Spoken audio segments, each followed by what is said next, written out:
안녕하십니까, 박사호입니다. 중국 사회가 살벌하게 변하고 있습니다. 지금 돈풍께나 있는 사람들은 밤잠을 못 자고 있습니다. 10년 동안 중국 사회를 광기로 몰아넣은 문혁이 지금 재현되고 있습니다. 시진핑은 중앙당교 청년 간부 훈련반의 젊은이들에게 확실히 투쟁하라고 훈화를 했습니다. 환상을 버리고 용감하게 투쟁하라. 원칙 문제에 있어서는 한 발짝도 물러서면 안 되고 한 뼘도 양보하면 안 된다고 말했습니다. 시진핑은 내년이면 집권 10년 차입니다. 그동안 그가 청산한 인원은 무려 18만 명입니다. 당 총석이, 국가주석, 중앙군사위 주석직을 모두 장악하고 종신 집권을 꿈꾸고 있습니다. 지금까지 각 성 현시에서 18만 명을 숙청했는데 숫자도 숫자지만 그 방식이 아주 공포스럽습니다. 정적을 치기 앞서 자기 편도 사정없이 숙청해 본보기를 보입니다. 문혁식의 숙청을 사오자 미해주라고 하는데 숙청 대상의 집안을 아주 거덜냅니다. 시진핑은 이제 두 가지를 요구하고 있습니다. 하나는 자신에 대한 절대 충성서약, 두 번째는 돈입니다. 다들 시진핑의 비위를 맞추기 위해 충성서약을 하고 아부를 합니다. 그런데 아부도 기술적으로 잘 해야 합니다. 자칫 비웃는 것으로 들리게 되면 오히려 덤터기를 씁니다. 선전 방송의 한 여성 뉴스 앵커는 시진핑에게 아부를 잘못했다가 퇴출당했습니다. 모든 게 가짜지만 공산주의만큼은 진실이다. 막시즘은 당신을 저버리지 않는다 등의 소리를 했다가 저급홍, 고급흑으로 간주돼 자리를 빼앗겼습니다. 저급홍은 붉은 사상이 수준이 낮다는 것이고 고급흑은 웅큼한 단수가 높다는 의미입니다. 시 주석 사상은 진리다 라고 해야 했는데 막스를 들먹거렸으니 마음에 들지 않았을 수도 있습니다. 모택동식이 붉은 소책자를 들고 열광했던 것처럼 시진핑도 개인 숭배에 공을 들여왔습니다. 시진핑 어록을 가설로 만들어 광장물을 추는 영상입니다. 소매를 걷어붙이고 분투하세. 시진핑 어르신을 따라가면 중국은 갈수록 강성해지네. 피땀 흘리는 게 두렵지 않다는 우스꽝스러운 노래를 부릅니다. 시진핑이 8월 17일 중앙재경위원회 10차 회에서 공동부유와 3차 분배를 언급하자 시진핑의 세력 기반인 저장성은 공동부유의 시범구를 자처했습니다. 9월 3일 저장성은 유엔자주인 성서기와 성장을 비롯해 전 간부가 하루치 소득을 내놓겠다고 선언했습니다. 갑자기 무슨 천재지변이 발생한 것도 아닌데 공무원부터 성직속 기업 직원들의 자발적인 기부 행렬이 이어졌습니다. 저장성 관리들이 기부 이벤트를 하니까 인근 장수성도 가만히 있을 수가 없었습니다. 장수성도 기부 이벤트를 벌였습니다. 저장 장수가 이렇게 나오니 다른 성들도 화들짝 놀랐습니다. 우리는 이틀치, 사흘치 번 것을 바치겠다고 난리가 났습니다. 시진핑이 원하는 게 충성, 그리고 그 충성을 돈으로 표현해야 된다는 것을 알아챈 겁니다. 기부 활동은 민간으로도 확대될 조짐을 보이고 있습니다. 공동부유, 3차 분배는 가진 자뿐 아니라 일반인들의 돈 지갑도 지켜보고 있습니다. 중공의 공무원 세계도 지금 공포일색입니다. 정법 개통, 그러니까 공안 부문도 2차 대숙청이 진행될 조짐을 보이고 있습니다. 공안부장 짜오커즈는 9월 3일 회의를 열고 공안 부문도 교육 정돈에 들어간다고 밝혔습니다. 공안의 거물 쪼우용쾅이 체포돼 수감된 지 7년이 지났지만 그 독소는 여전히 남아있다면서 이를 제거한다는 겁니다. 공안 부문은 당 중앙인 시진핑의 핵심 부서이기 때문이라면서 그 뜻을 받들어야 한다고 말했습니다.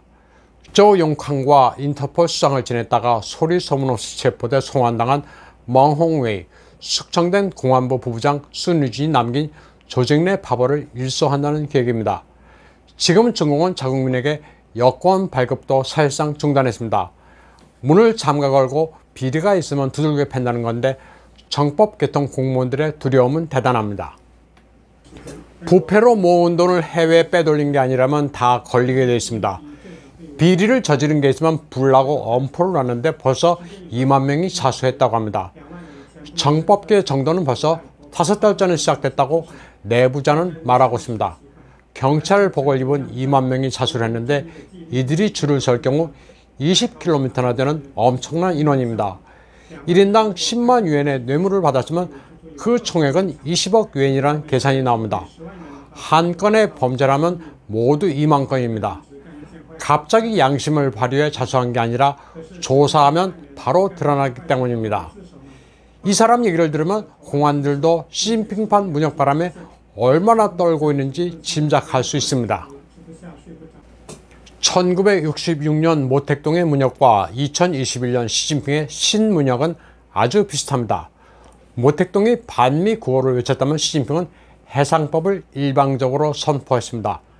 남진아 해를 자기네 영해라고 주장하면서 여기에 들어오는 잠수함, 항공모함은 신고를 하고 허락을 받으라고 했습니다. 미국과 영국 등 서방 진영에 대한 도발입니다.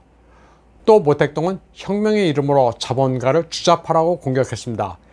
이와 유사하게 시진핑은 공동 부유의 구호를 외쳤습니다.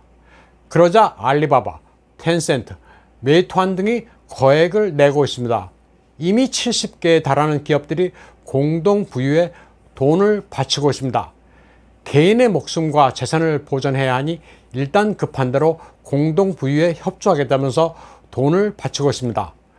모택동이 당시 지주 토호들을 상대로 차오자 집을 뒤져 탈탈 턴 것처럼 시진핑은 기업을 털고 있습니다. 돈도 일단 내고 가지고 있는 것을 나라에 바치라는 겁니다. 알리바바의 엔트 집단에 대해 10억 명에 달하는 클라우드 고객 정보를 내놓으라고 하고 있습니다. 기업들이 공포에 질려 가진 것을 내놓는 풍경은 과거 문혁시 통렌탕을 연상시킵니다. 중공의 가장 오래된 노포 라오즈하오 가운데 하나인 통렌탕은 청나라 여러 황제 시기를 거친 오랜 약국입니다. 유해씨가 13대까지 내려오다 문혁 시기에 종말을 맞았습니다. 통렌탕의 13대 주인 유해송성은 모택동의 공산정권에 들어서 충성을 바쳤습니다. 6.25 전쟁 때는 비행기 한 대를 사서 바쳤습니다. 그리고 1956년 1월에는 천안문에서 모택동에게 공사합병을 서약했습니다. 말이 공사합병이지 회사를 통째로 공산당에 바쳐 국유화시킨 겁니다. 59년 당시 그는 중공에서 상당히 덩치가 큰 기업가였습니다. 300여 종의 약품을 생산해 2천만 유엔의 수입을 거둘 정도였습니다. 그는 50년대 초 3반, 5반 운동이 벌어지며 자본과 지주를 두들겨 잡기 시작하자 분위기를 본 겁니다. 가진 것을 모두 내놓으면 자기는 무사하겠거니 생각한 겁니다. 공산당에 고분고분한 결과 그는 펑전이 베이징 시장일 때 베이징 부시장이 됐습니다. 그러나 결국 무사하지는 못했습니다. 문혁이 시작되자 주자파로 몰렸습니다. 홍위병이 통렌탕을 초토화시키고 집안에까지 들이닥쳤습니다. 그리고는 묶어놓고 두들겨 그의 모친과 처를 살해했습니다. 그도 중상을 입었습니다. 목숨은 부지했지만 이듬해 심리적 충격으로 스스로 목숨을 끊었습니다. 중공에서 기업가의 재산은 당의 것입니다. CEO를 하더라도 돈을 잠시 맡긴 것일 뿐 경영자의 것이 아닙니다. 일단 한번 줬다고 해서 요구가 끝나는 게 아닙니다. 완다의 왕제닌을 보면 기업가들이 얼마나 순환을 당하는지 알 수 있습니다. 몇 달 사이 살이 쏙 빠졌습니다. 살이 붙어 근엄해 보였던 얼굴이 수척해졌습니다. 피골이 장접해 양복 입은 폼이 안 납니다. 완다 집단은 중공에서 모르는 사람이 없는 대기업입니다. 완다 집단은 복합 쇼핑몰인 완다 광장만 각 도시에 200개, 5성급 호텔이 80개, 영화관 1300개, 중공판 디즈니랜드인 완다시티가 10여 개나 됩니다. 얼마나 돈이 많은지 스페인의 축구팀, 미국의 극장체인 AMC도 인수했습니다. 2016년이 최전성기였는데 그때 재산이 287억 달러로 리카싱을 제치고 화인 최대 부호로 등극했습니다. 그는 돈을 워낙 잘 써 국민의 장인, 시아버지란 별명도 붙었습니다. 한 번은 그가 생일 파티를 벌였는데 다들 혀를 내둘렀습니다. 6천만 유엔을 들여 해남대 호텔 하나를 빌려 닷새 동안 파티를 했습니다. 한류 스타를 불러 콘서트도 열었습니다. 샴페인만 100상자가 동원됐습니다. 그리고 아이패드와 아이폰을 산더미처럼 쌓아놓고 모든 하객들에게 나눠줬습니다. 이렇게 위세가 높았던 완다는 이제 거의 종말을 구하고 있습니다. 이미 경기 부진으로 모든 사업체가 부채투성입니다. 왕제리는 최고 거부에서 이제는 최대 채무자로 변했습니다. 게다가 부동산, 유통 등 문어발식 사업 확장으로 인민의 피를 빨아 부를 이뤘다는 비난에도 시달리고 있습니다. 지금 중공에서는 대중을 동원해 가진 자를 비판하는 투쟁이 이미 본격적으로 시작됐습니다. 이를 피도, 비판투쟁이라고 합니다.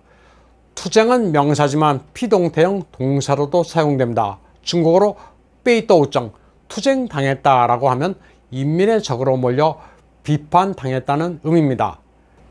사수하면 사수하는 대로 처벌받습니다. 봐주는 게 아닙니다. 그동안 뭘 하다가 이제 반성하느냐는 식입니다. 예를 들어 캐나다 국적의 가수 시에팅펑은 비난이 거세지자 자기는 중국인이라면서 캐나다 국적을 포기하겠다고 밝혔습니다. 그러자 중국 사람들은 나이 40에 이제야 중국인이라는 것을 알았느냐면서 그걸 꼬투리 삼아 비판의 강도를 높이고 있습니다.